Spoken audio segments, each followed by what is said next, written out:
अगर किसी दिन एक ऐसा मैसेज आए जो तुम्हारी पूरी ज़िंदगी हिला के रख दे, तो क्या तुम उस मैसेज को इग्नोर कर पाओगे? मुझे भी एक दिन ऐसा मैसेज आया जिसने मेरी ज़िंदगी हिला के रख दी थी। उस दिन मैं अपने कमरे में अपने बेड पर लेटा हुआ था। रात का समय था और मुझे बस नींद आ ही रही थी कि तभी मेरे फ़ोन का नोटिफिकेशन बजा। मैं झट से उठा और मैंने फ़ोन चेक किया, तो मैंने देखा कि मुझे एक अननोन नंबर से मैसेज आया हुआ था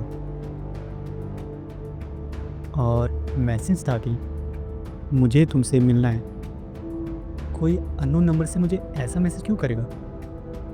मुझे बहुत अजीब लगा, इसलिए मैंने पता करने के लिए उसी नंबर पे कॉल किया और जब मैंने कॉल किया तो फ़ोन नॉट रीचेबल आ रहा था। ऐसा कैसे हो सकता है? अभी तो मुझे उसी नंबर से मैसेज आया और जब मैंने फ़ोन किया तो फ़ोन नॉट रीचेबल क्यों आ रहा? मुझे बहुत अजीब लगा। कोई भी हो सकता था, गलत नंबर या फिर कोई मजाक भी हो सकता था। और फिर मैंने बिना रिप्लाई दिए उस मैसेज को इग्नोर कर दिया। लेकिन 1 मिनट बाद मुझे फिर से एक मैसेज आता है और वो मैसेज था कि एक बार मिल लो फिर कभी नहीं कहूँगी। मेरी उंगलियाँ स्क्रीन पर रुक सी गई थी। कभी नहीं कहूँगी, मतलब क्या था इसका? मुझे बहुत क्यूरियोसिटी हो रही थी, पर मैंने फिर भी रिप्लाई नहीं दिया और इग्नोर कर दिया। अगली रात को मैं बेड पर लेटे लेटे बस उसी मैसेज के बारे में सोचा जा रहा था कि कौन हो सकता था, किसने मुझे मैसेज किया था। और तभी मुझे एक और मैसेज आया और इस बार कोई मैसेज नहीं था, बल्कि किसी कॉफ़ी शॉप का लोकेशन सेंड किया था। मैं चौंक गया बहुत। कौन है, क्यों मैसेज कर रहा है? मैं गहरी सोच में डूब गया, पर पता नहीं मुझे क्या सोचा। मैंने सोचा कि एक बार उस कॉफ़ी शॉप में पहुंच के देखता हूँ क्या होता है वहाँ। अगले दिन मैं उसी कॉफ़ी शॉप में पहुंच गया। मैंने इधर उधर देखा, पर मुझे कोई दिखा नहीं। फिर मैंने एक लड़की देखी जो मुझे देख के मुस्कुरा रही थी, जैसे वो मुझे सालों से जानती है, पर मैं उसे जानता ही नहीं था। मैं तो उसे पहली बार मिल रहा था। फिर मैं उस लड़की के पास जाके बैठ गया, पर वो लड़की कुछ बोल ही नहीं रही थी। हमारी कुछ बात हुई ही नहीं। वो मुझे देख के बस मुस्कुराए जा रही थी, पर वो कुछ बोली ही नहीं। और कुछ देर बाद वो लड़की वहाँ से उठ के चली गई। मैं सोच में पड़ गया, ये क्या हो रहा है मेरे साथ? मुझे बहुत अजीब लगा। उसके बाद से मेरे साथ बहुत अजीब चीज़ें होने लगी। मैं कहीं भी जाता मुझे लगता वो कहीं ना कहीं है, मॉल में, लाइब्रेरी में, सड़क के किनारे। पर जैसे ही मैं पलट के देखता कोई होता ही नहीं था। फिर एक दिन मैं अपने कमरे में लेटा हुआ था और तभी मुझे एक और मैसेज आता है और वो मैसेज था कि मैं चली जाऊंगी, पर तुम मुझे याद रखोगे ना?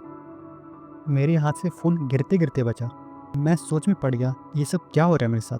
फिर मैंने उसको फ़ोन मिलाया, पर फिर से फ़ोन नॉट रीचेबल आ रहा था। मैं पागलों की तरह उसका पता लगाने लगा। पूरा दिन दोस्तों से, सोशल मीडिया पे, हर जगह ढूंढा।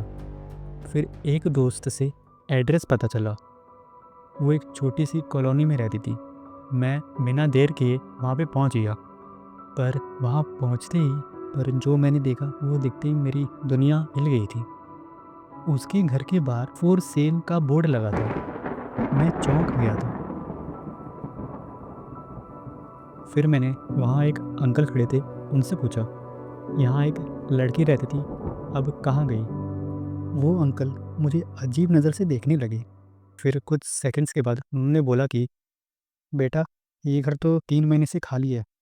उस लड़की का तो 3 महीने पहले एक्सीडेंट हो गया था। मेरी सांसें एक पल के लिए थम सी गई थी। एक्सीडेंट 3 महीने पहले? पर फिर ये मैसेज, ये फ़ोटो, ये सब कैसे? मुझे कुछ भी समझ नहीं आ रहा था। मैं बहुत कंफ्यूज हो गया था। फिर मुझे एक और मैसेज आया, क्या तुम्हें सच में याद नहीं है कि मैं कौन हूँ? और इस बार एक फ़ोटो भी अटैच थी। जब मैंने फ़ोटो देखी तो मेरी दुनिया हिल सी गई थी। वो एक पुरानी स्कूल फ़ोटो थी। उसमें मैं खड़ा था और मेरे पास ये एक लड़की थी। हाँ, वही लड़की जो मुझे मिलने आई थी। मुझे सब कुछ याद आ गया। बचपन की वो दोस्ती, वो वादा जो मैंने उससे स्कूल में किया था, पर मैंने उससे सिर्फ एक मजाक समझा था। हम दोनों ने वादा किया था कि हम बड़े होकर शादी कर लेंगे, पर मैंने उसे सिर्फ एक मजाक समझा था, एक बचपना। और फिर स्कूल ख़त्म होते ही मैं सब कुछ भूल गया, पर उसने नहीं भूला। उसने अपना वादा पूरा करने के लिए आई, पर अब वो कहाँ थी? जा चुकी थी हमेशा के लिए।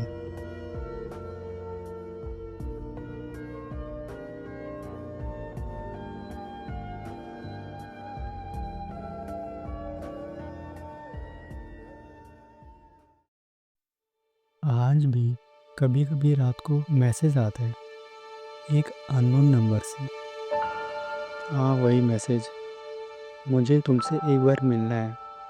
और मैं फ़ोन की स्क्रीन को देखता रह जाता हूँ, बिना कोई रिप्लाई दिए, क्योंकि अब मैं जानता हूँ वो कहाँ है। पर शायद उसे नहीं पता कि मैं अब भी उसे याद करता हूँ।